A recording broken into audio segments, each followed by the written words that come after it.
In this video, we are going to fix the Microsoft Store error 0x80073d21. So without any further ado, let's get started. The first solution that you need to do is you need to clear the Microsoft Store cache. Press Windows key and R key together, type for wsreset.exe, click on the OK button, and you need to wait until this would be finished, okay? Once you have done it, try to check if the error has been resolved.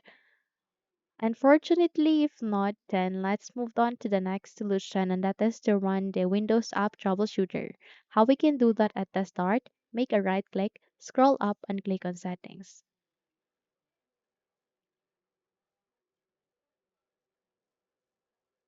At your settings window, please proceed to the search bar here.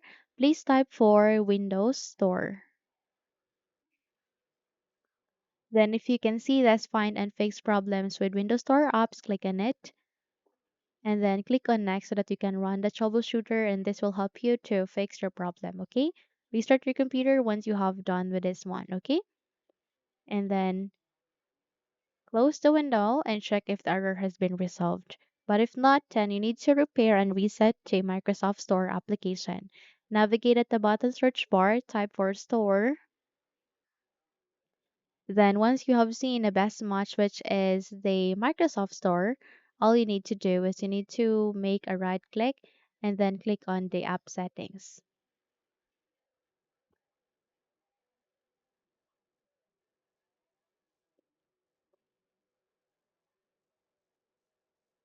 Here at the app settings, scroll down, click for reset, and then click for reset again and wait until this procedure would be finished. Once you have done with this one, try to restart your computer as well and you're good to go.